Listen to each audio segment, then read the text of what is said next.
Hello everyone, my name is James and this is Real Biased Gaming. Now today I'm diving into a game called Stardrive, developed by indie developer Zero Sum Games. It was released on Steam in April and I've been playing a lot of it actually. Now I'm going to run this little in-depth look into the game in two different parts. So first, this video I'm going to focus on the basics, what the game is, what it looks like, what you can do with it, and how to start up your fledgling civilization amongst the stars. In the next video, I will show kind of what the game looks like and how the game changes when you get to the end game. So usually these games, they could be really long, painstakingly long, unless you're a glutton for punishment like me, and then you just love it. And so, what, like a single game, 10 hours in, what can that look like? What you kind of expect from that kind of game? Because there's a lot to do 10 hours into the game, actually, believe it or not. So, first off, this is a game that is very much like a Sins of a Solar Empire game, or you could also say it also has a lot of elements from the Civilization series as well, especially when it comes to diplomacy. But it's like Sins of a Solar Empire because it's a turn-based game that isn't really a turn-based game. It's designed to take so long that it kind of feels like a turn-based game. So everything happens in real time, but you have like a turn, I believe, is like 20 seconds, 30 seconds, maybe a minute, possibly a minute. You can't really tell where the turns are in game, so it's kind of interesting. But it has this very turn-based mechanic, but everything that is under the hood, but everything you watch is actually in real time. And again, as I was mentioning, this game it's a very long game from start to finish. You can make it smaller, there's no question. You can have a much smaller game, but to really get everything out of this, you want to play a nice long game with a big galaxy, lots of enemies, things like that. And this game is a 4X game, so that means explore, expand, exploit, and exterminate. So this is not just a strategy space game. You're actually going to be exploring the galaxy, expanding your empire, right? Engaging in diplomacy with enemies. You can exploit them, or rather, you can exterminate them through overwhelming firepower. Now, we go in here really quick to options. There's really not a lot here. The game looks pretty good, and again, we'll get there just another moment. Well, I'll show you the actual game. But the options here, there's not a whole lot to change, like really cool effects, and that is something. Again, I'm going to probably compare this game a lot to Sins of the Solar Empire because it does seem to be they kind of are trying to achieve the same goal here. Really cool kind of strategy, kind of slick. Again, it still takes a long time, but they try and keep it efficient and interesting throughout. And that game actually has a lot of really good options for what you can do as far as what the game looks like. But I think this game ends up looking a lot better, even with the very limited look at the options. Now, this game is also going to have support for a lot of mods. These are some of the ones available right now, which I will look into actually, because more options and user-generated content, always a ton of fun. And there's this quick tutorial here. I thought it would show me something, but really it's just, oh, cool. And then you just read through exactly how the whole thing works. So basically, you can kind of skip this, and I'm going to try and kind of give you this slight tutorial in a much more condensed version. So we'll jump into a new game here, and of course, before we actually are playing, we do have to pick our civilization started out here. Now, this is really cool. So you have all these races over here on the left that you can pick from, and if you have the max number of opponents in a game, you're going to have all these guys, and they kind of act the same way. Their AI is kind of set. But each one kind of has different bonuses, and you get a quick history right here, and then you actually have, oh, there we go, hey. These are your bonuses for your civilization. Now, right now, you can't actually design your own race, which I don't know why it says design your race if you can't actually do it. So you can change the empire name, and you can change the singular and plural, because that matters to a lot of people. But you have right here, it says points to spend, 0, but you can't really change anything. And you can't make your own civilization from the ground up, which I'm hoping is something you can get in actually a mod, because they have all these different bonuses right here, and they cost points, so you have to spend points on them. You start with 7 points total, I believe. 1, 2, so 8 points rather. So you start with 8 points, and you can spend them. But you can also pick these bonuses that give you negative points to then give you more bonuses. So kind of strategic. So like this, where's a race that actually has? Here we go. So actually, the core design, they actually have 3 character traits about their civilization that actually reduce their points that are not good. So they're timid. The timid races are instinctively terrified of combat and suffer a 20% penalty to ground combat rolls. So you can kind of pick these negatives, but then it allows you to pick more positives. So you always add up to 8.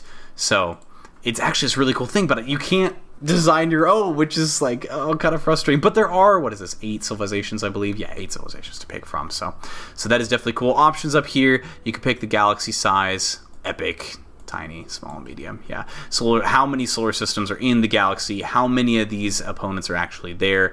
How quick the game goes through, and then of course the difficulty: hard, brutal, easy, normal, all that stuff. So we'll keep it on here for right now, and then we'll actually. So I'm just going to start with the Kulrathi, because I think these guys actually have some of the best powers in the game. They have the one negative, which is actually, where I said honest. It just means they're not very good when you have your secret agents running around the galaxy.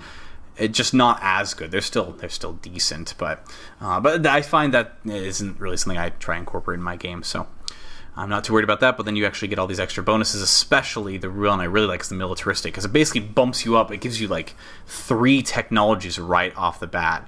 Outpost, armory, yeah, it's crazy. So it's really, really nice. So let's actually jump in here and see what the game is like.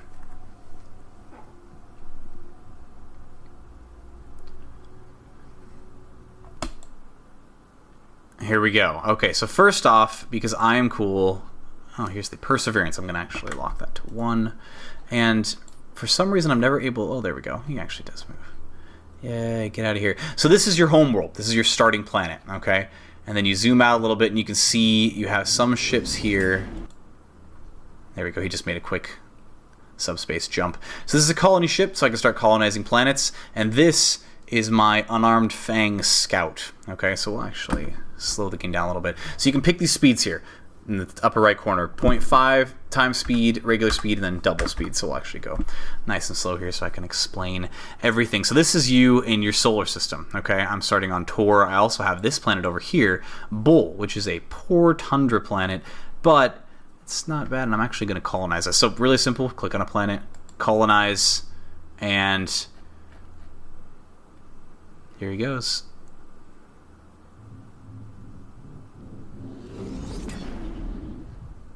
Whoop. What, like misfire or something? There we go. That's so anticlimactic, like shot off and then... There we go. So he's going to come here and then he'll actually colonize this planet. So this is one of the first things you want to do. You want to start exploring your galaxy, and you want to start... Take your time. Oh, let's actually speed that up then. Get that to normal. You want to be colonizing other planets. There we go.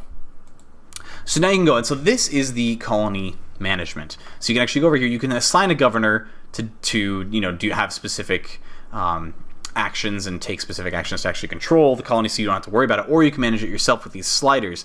Now, if I actually, there's not really much to do here. However, I will make a military outpost and a spaceport. Okay, now this is going to take forever, and I'll show you why. Because over here at Tor, right, our main planet here, this is what we have. We're creating food, we're creating production, okay, which is what you actually need. As you can see here, this military outpost costs 25 production. We'll actually make one of those right now.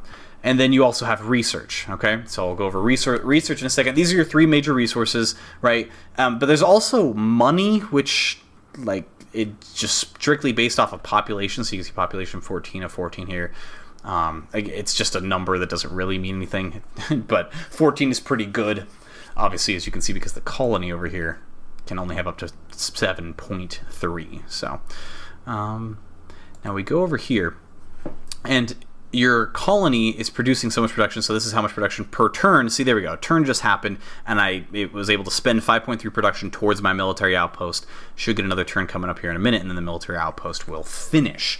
All right, so you're going to have some planets that are really good at production, some planets that are really good at food, some planets that are a little better at research, although all planets are basically kind of equal when it comes to research. And then you can even end up building more buildings. There we go. My military outpost is finished. You can build more buildings that kind of boost those different stats, right? And then also, right down here, storage. You can actually set these to be imported, exported, or stored on the planet, okay? Now, I usually set my main planet to export because I like to use my main planet to help fund the smaller planets. So, once I actually build a small freighter, which I will do right now, small transport, all right? Once I build him, he'll actually ferry some of this production and food over to my other colony, which, as you can see here, is losing food and isn't producing any kind of production or anything like that whatsoever. I can adjust this, and then it's just 0. Why not? We'll leave it there. But this thing is set to import, so freighters will automatically do that, okay? Another thing I'm actually going to build here for my ships is I'd like to build some... No, not fighters. I want some scouts. So I'm going to build several scouts. Now these scouts I get to actually send across the galaxy. I don't need that one. And now keep in mind too, every ship you build does cost money from your treasury up here in the top left, okay? So if you have a gigantic fleet and you're losing money, bad things can end up happening. So you really have to be able to balance that out. But I really want some scouts so I can actually go around and scout around the galaxy and try and expand my empire. Now we actually start with one scout, if I can find him. There he is. An unarmed Fang scout. Yes, yes. You're actually going to, and they have these orders right here, just go explore the galaxy. And there he goes. So then he'll actually head off to the nearest star, and oh man, we haven't even zoomed out yet. Here we go. So these are all solar systems that you can go and explore and potentially expand to. So we'll actually follow this guy. There we go. So he jumps into this system, and then he's out. He doesn't find anything special, so he's going to jump. Oh, yeah, there we go. He jumps to the second planet. They explore all the planets automatically, and then... Now he's actually out. So this one right here, Lapis 1, this planet is not habitable by your species, so we really don't care about that one. This one, though, a barren average planet. So this one isn't really going to do a whole lot for me, but I will colonize it just the same. So you just click colonize, and then I don't have another colony ship, but a colony ship is then automatically added to the queue right here. Look, it automatically happens. So it just kind of speeds up the process, which is really, really nice. Oh, hey, I have a bunch more of my scouts. You scout, go explore. You scout, go explore. Yes, yes, yes. And here's my freighter, and I'm going to tell him to start transporting. So now he's going to start taking production and food from Tor, my main planet here, and sending them over to Bull. Kind of an odd name for a planet. So that's why the military outpost spaceport, they're not building it all yet, but once they actually bring in production, I can get them built. All right. So now I'm going to go to Tor here, and what I'm going to do is usually, and we'll probably start getting them very, very soon here, is your little scout ships will actually find kind of artifacts and weird anomalies on planets throughout the galaxy. And then to find out what those things do, you actually need to be able to send ground troops. So I'm going to actually create about 4 of my Kulrothi swords bears. Yes, yes. I'm not sure if there's bear cavalry yet in this game, but yeah, anyways. So now there's also, after those, I want to queue up some corvettes here. This is the Kulrathi Razor. Now it's really cool because usually you have to spend a lot of time waiting. Like you're the humans, say the basic race, you have to spend a lot of time researching the corvette hull type to be able to build it. The Kulrathi here, they actually start with the ability to make these. So I'll make several of these. There we go. And now, so those are all being made, and there we go. And now I'll really quickly show you the research tree. So you go up here, here's the research tree. All kinds of stuff to research. Usually what I recommend right here, colonization, the industrial foundations, and aeroponics, all right? So we'll queue both of those up. These allow you to build buildings on any of your colonies, any of your planets that will increase food and production input, rather, or output, I guess would be the term there. So these are really, really good to start out with. They also have energy, which you can have different weapons that are based on energy, better shields, and of course power consumption. This socio-logistics increases the money you can get up here, as well as your we don't want that one. How good you are communicating with alien races, things like that. Physics, space weapons, of course, missiles. You get torpedoes, gigantic stuff that only like huge cruisers can make. and then starship construction.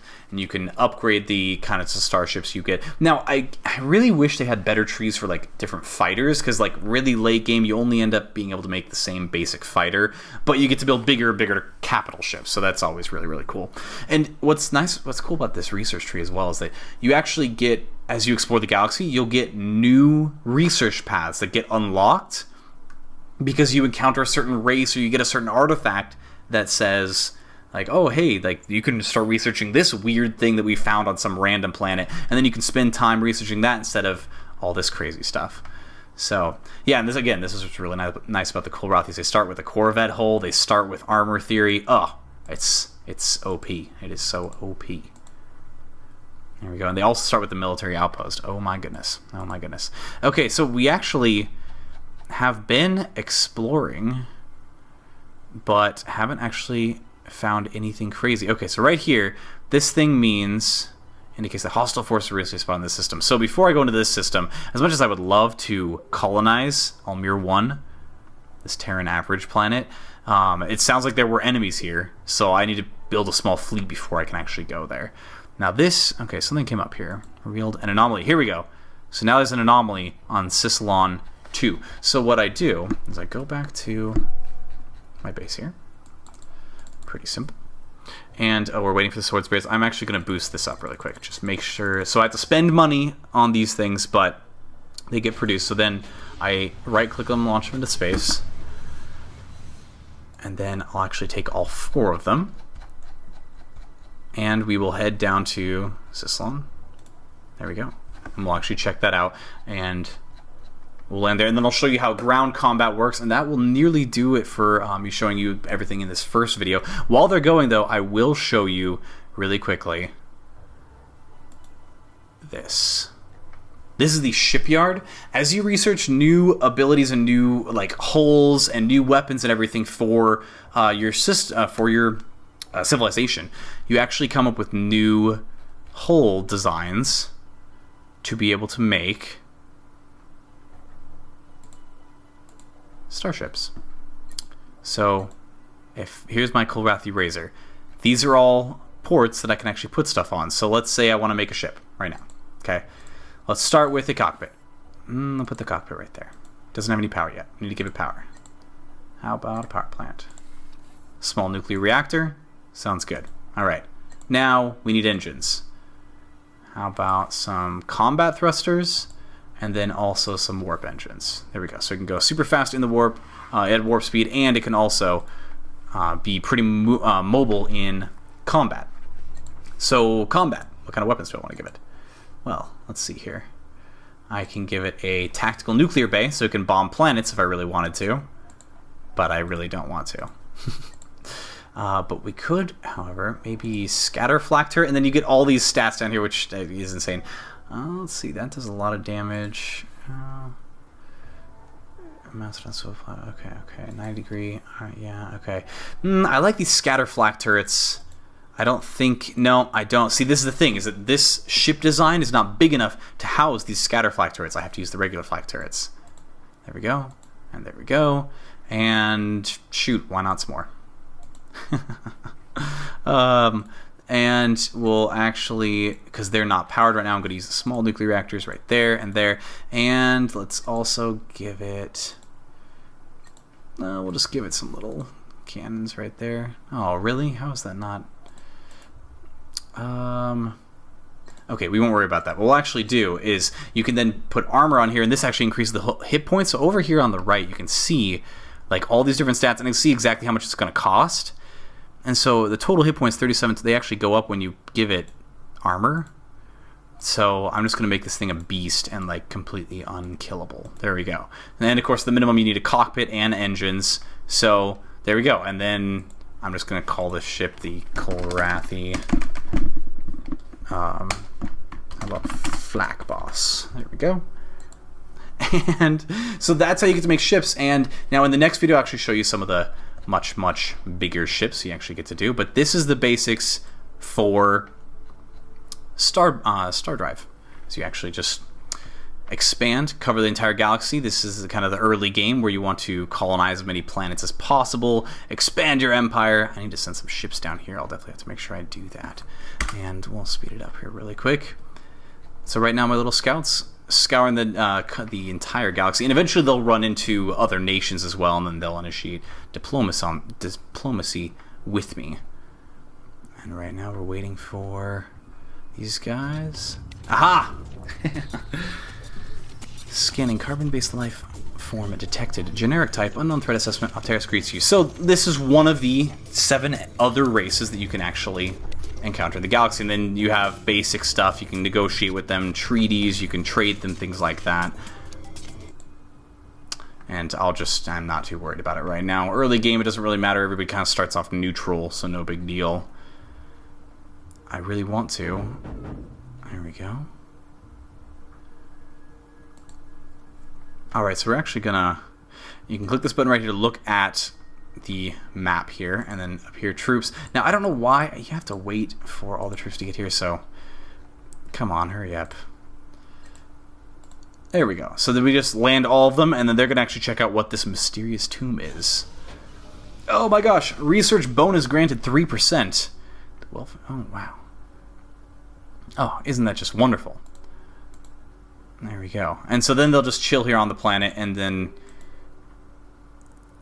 Oh, so I found another anomaly. Oh, and I found it. Okay, so anyways, this is getting kind of crazy. I'll colonize this. And so that's the basics of Stardrive, and that concludes my part 1 video on this game. So in the next video, I'll go over, you know, a very, very late game scenario and discuss how the game kind of changes and what it looks like several hours in. Thanks for watching. For more on Stardrive, as well as other gaming news and reviews, definitely subscribe. Once again, my name is James, and this is Real Biased Gaming.